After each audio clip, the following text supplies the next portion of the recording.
Right. ఇంతకుముందు పురుషోత్తం రెడ్డి గారు ఒక విషయం గుర్తు చేశారు. వీటన్నింటి గురించి ఇంత డెప్త్లోకి వెళ్ళి మనం మాట్లాడడం కంటే కూడా రోసయ్య గారు చెప్పినటువంటి మాటలు ఒకసారి గుర్తు తెచ్చుకుంటే కరెక్ట్గా యాప్ట్ దీనికి సరిపోతుంది సార్ అని.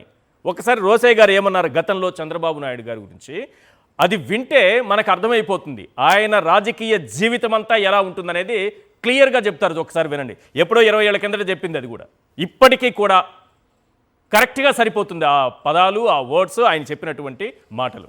ఒకసారి అది ప్లే చేయండి. నరుడా కోరుకో, నీకు అన్ని ప్రసాదిస్తున్నానని చెప్పాడు. ఎన్నికలు అయిపోయిన తర్వాత 15 రోజులు కూడా కాకుండానే నేను ఆర్థికంగా దివాలా తీశాను, నా దగ్గర ₹1 కూడా లేదు, ప్రభుత్వాన్ని నడపడం నాకు చేత కాదు, ఉద్యోగుల జీతభత్యాలు కూడా వచ్చే నెలలో ఎలా ఇవ్వాలో నాకు తెలియకుండా ఉంది, కనుక ప్రజలే భరించాలి, ప్రజలే నడిపించాలి, ప్రజలే డబ్బు నాకు ఇవ్వాలి, ప్రజల సలహాలు ఇవ్వాలి అని ప్రజల మీద పడ్డాడు. ఇది బహుశా నాకు తెలిసినంత వరకు భారతదేశ చరిత్రలో ఏ రాష్ట్ర ప్రభుత్వం కూడా అధికారపూర్వకంగా నేను దివాలా తీశాను అని ప్రకటించుకున్నటువంటి సందర్భం ఇంతవరకు కని విని ఎరుగు. రైట్. పురుషోత్తం రెడ్డి గారు, అప్పట్లో రోసయ్య గారు చెప్పారు, ఇప్పటికీ ఏ పరిస్థితి అంటే చంద్రబాబు నాయుడు గారు అదే ఫాలో అవుతున్నారు. ఈరోజు కూడా చాలా క్లియర్గా ఉంది, అది అందులో ఏం తేడా ఏం లేదు. కానీ గత ప్రభుత్వాన్ని 13 లక్షల కోట్లు, 14 లక్షల కోట్లు ప్రజల్ని చాలా చక్కగా నమ్మించగలిగారు.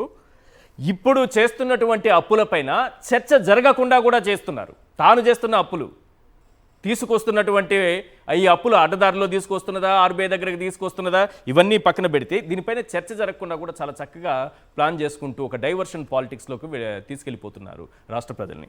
ఏమంటారు, మీకేమనిపిస్తోంది? ఈ అరెస్టులు ఇవన్నీ కూడా చర్చ వాటిపైనే ఉండాలనే, ఇట్లాంటివేవి చర్చ జరగకూడదనే ఒక ప్లాన్ ఏదైనా ఉందా? ఈశ్వర్ గారు, బేసిక్గా కాలం మారింది. ప్రజల చేతుల్లో ప్రచార సాధనాలు ప్రజల చేతుల్లోకి వెళ్ళిపోయాయి. ఒకప్పుడు మీడియా అంటే 2-3 ఛానల్స్ ఉండేటివి. ఈరోజు మీడియా చేతుల్లో ప్రజలు లేరు.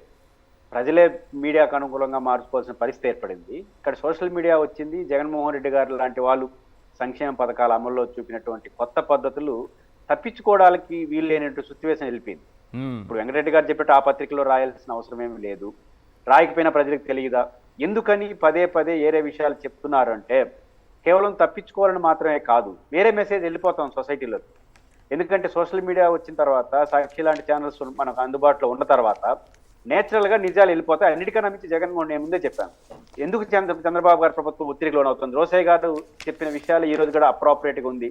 మీరు రాజశేఖర రెడ్డి గారు పాత వీడియోని ప్లే చేయండి. 2009లో అసెంబ్లీ రెండోసారి గెలిచిన తర్వాత చంద్రబాబు గారు ఇచ్చిన హామీలన్నీ లిస్ట్ చదివి ఇప్పుడు ఇన్న హామీలన్నీ ఉంటాయి. కాబట్టి అప్పుడు 2000 రూపాయలు అనుకుంటా నిరుద్యోగ వృత్తి, ఇప్పుడు 3000 రూపాయలు అయింది.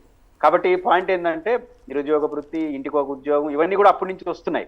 అయితే ఆ రోజు లేని వాతావరణం ఈ రోజు రావడానికి 2 కారణాలు.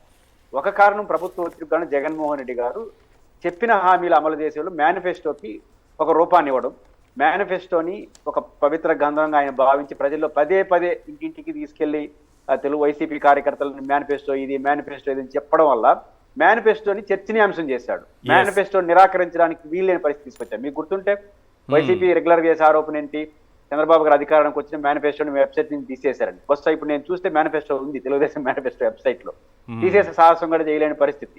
కాబట్టి మేనిఫెస్టోకి ఒక రూపం ఇవ్వడం, సంక్షేమ అమలు పథకాలు ఉండడం, అన్నిటికన్నా మీ జగన్ గారు ఒక ఫిలాసఫికల్ డిస్కషన్ ప్రతి మనిషి దగ్గరికి తీసుకెళ్లాడు ఎలక్షన్ లో. కాబట్టి ఎన్నికల హామీలను తప్పుకోవడం కానీ, ఆ రోజు చెప్పినటువంటి అప్పుల సంఖ్య చెప్పడం కానీ, ఇప్పుడు చంద్రబాబు గారు బహుశా ఆంధ్రప్రదేశ్ లో అందరూ ముఖ్యమంత్రుల కన్నా ఎక్కువ జగన్ గారు చేశారన్నారు. ఇప్పుడు ఈ సంవత్సరం ముగిస్తే హైయెస్ట్ అప్పులు చేసిన ఇండివిజువల్ చీఫ్ మినిస్టర్ ఎవరు అంటే ఫస్ట్ చంద్రబాబు గారు ఉంటారు. ఎందుకంటే 14 నుంచి 19 వరకు దాదాపు 1,90,000 కోట్లు, 2 లక్షల కోట్లు బిలో చేశారు చంద్రబాబు గారు ఉన్నప్పుడు. ఉమ్మడి ఆంధ్రప్రదేశ్ నుంచి 1,00,000 కోట్ల రూపాయలు మన వారసత్వం, దాంట్లో 50% చంద్రబాబు గారిదే ఉంటుంది కదా. అది ఒక 2,50,000 కోట్లు. ఇప్పుడంతా ఆల్రెడీ 1,50,000 కోట్లు అంటున్నారు. 1,50,000 కోట్లు 2,000 లక్షల కోట్లు, 2 లక్షలు, 4 లక్షల కోట్లు అయిపోయిందా మన ఖాతా? అంటే ఇప్పుడు 9 లక్షల కోట్లలో 50% ఎవరిది? ఇప్పుడు మొత్తం చేసి 8 లక్షల చిల్లర కోట్లు అవుతుంది. మరి జగన్ గారు దాటేసినాం కదా జగన్ గారు. కాబట్టి అప్పులు ఎక్కువ చర్చ పెట్టకూడదు అంటున్నాను. మనం అప్పుల పైన లేదా ఆర్థిక విధ్వంసం పైన లేని చర్చ పెట్టి తప్పించుకుందాం అనుకుంటే, ఒక అసహజమైన అంశాలు ప్రస్తావించడం ద్వారా మనం వేరే విషయాలు డైవర్ట్ చేద్దాం అంటే ప్రజలు డైవర్ట్ కారు.